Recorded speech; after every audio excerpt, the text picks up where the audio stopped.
গত এক বছরেরও বেশি সময় ধরেই নানা বিতর্ক ঘনিয়ে উঠেছিল ৩ কৃষি আইনকে ঘিরে। বিতর্কিত ৩ কৃষি আইন প্রত্যাহার করেছে কেন্দ্র। গুরু নানকের জন্মদিনে এই ঘোষণা প্রধানমন্ত্রী নরেন্দ্র মোদীর।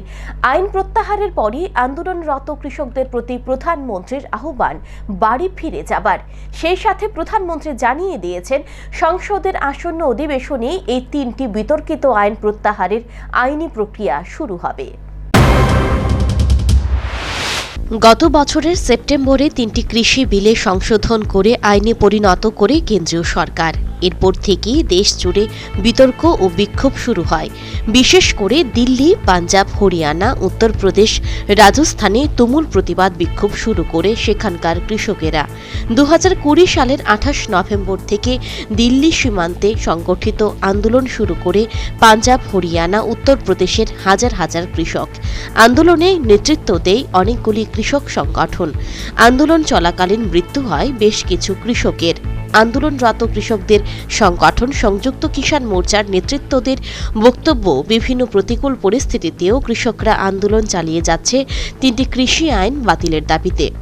অবশেষে শুক্রবার প্রধানমন্ত্রী নরেন্দ্র মোদী ঘোষণার মধ্য দিয়ে কৃষকদের আন্দোলনের সফলতা এলো।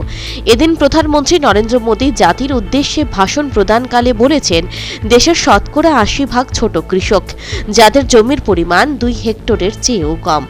এই রকম ছোট কৃষকের সংখ্যা সারা দেশে ১০ কোটিরও বেশি।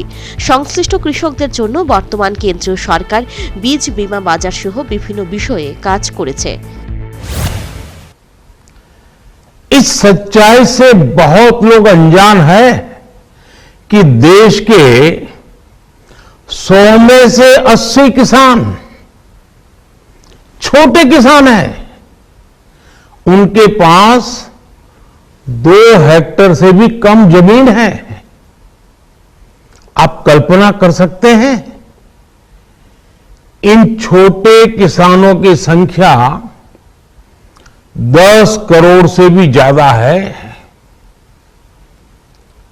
उनकी पूरी जिंदगी का आधार यही छोटी सी जमीन का टुकड़ा है। यही उनकी जिंदगी होती है। और इस छोटी सी जमीन के सहारे ही वो अपना और अपने परिवार का गुजारा करते हैं। पीढ़ी दर पीढ़ी परिवारों में होने वाला बंटवारा इस जमीन को और छोटा कर रहा है। इसलिए देश के छोटे किसानों की चुनौतियों को दूर करने के लिए हमने बीज, बीमा, बाजार और बचत, इन सभी पर चौतरफा काम किया। सरकार ने अच्छी क्वालिटी के बीज के साथ ही किसानों को নিম কোটেড ইউরিয়া।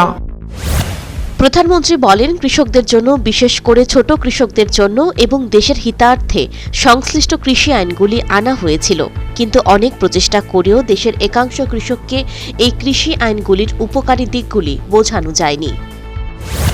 हमारी सरकार किसानों के कल्याण के लिए, खासकर छोटे किसानों के कल्याण के लिए, देश के कृषि जगत के हित में, देश के हित में, गांव गरीब के उज्जवल भविष्य के लिए पूरी सत्यनिष्ठा से, किसानों के प्रति पूर्ण समर्पण भाव से,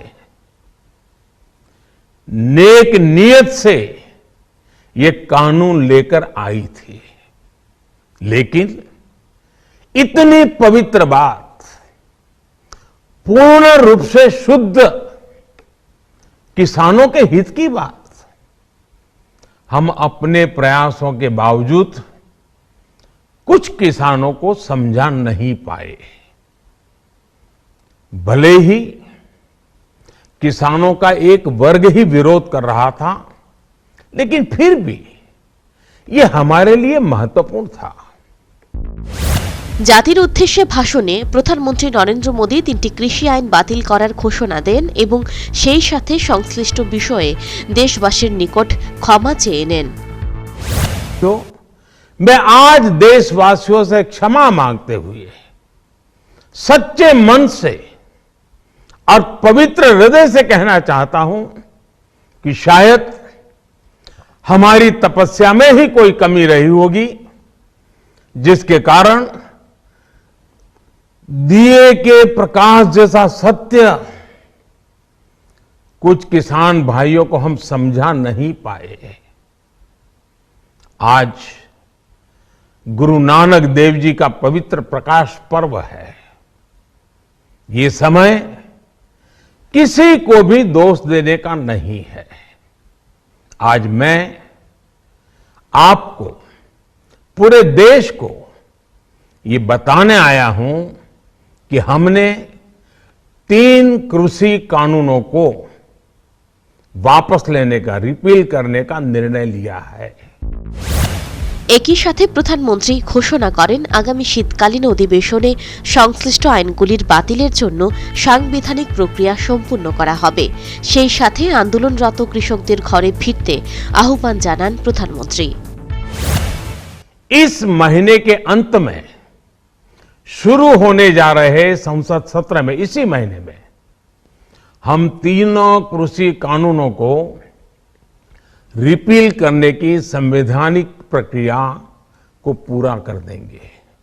साथियों, मैं आज अपने सभी आंदोलनरत किसान साथियों से आग्रह कर रहा हूं, आज गुरु पर्व का पवित्र दिन है। अब आप अपने अपने घर लौटे, अपने खेत में लौटे, अपने परिवार के बीच लौटे। आइए एक नई शुरुआत करते हैं, नए सिरे से आगे बढ़ते हैं।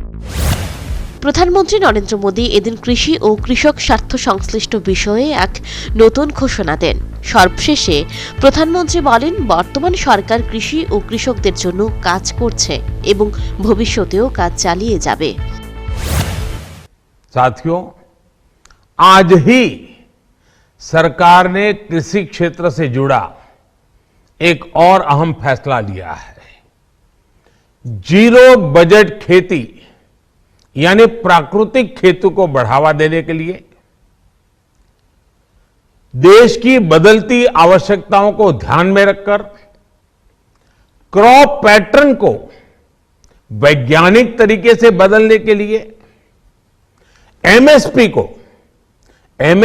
को और अधिक प्रभावी और पारदर्शी बनाने के लिए ऐसे सभी विषयों पर भविष्य को ध्यान में रखते हुए निर्णय लेने के लिए एक कमेटी का गठन किया जाएगा।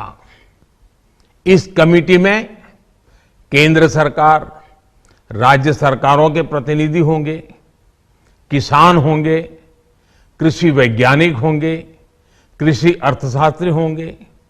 साथियों, हमारी सरकार किसानों के हित में काम करती रही है और आगे भी करती रहेगी। অন্যদিকে কৃষকদের যৌথ সংগঠন সংযুক্ত কিষাণ মোর্চা জানিয়ে দিল, শুধু মৌখিক আশ্বাস যথেষ্ট নয়। যতদিন না সরকার সংসদে বিলে এনে সরকারিভাবে আইন প্রত্যাহার করছে, ততক্ষণ তারা আন্দোলন স্থল ছাড়বেন না। শুধু তাই নয়, কৃষি আইন প্রত্যাহারের পাশাপাশি আরও কিছু দাবি কৃষকদের রয়েছে, সেগুলিও মানতে হবে সরকারকে। Bureau report, news vanguard.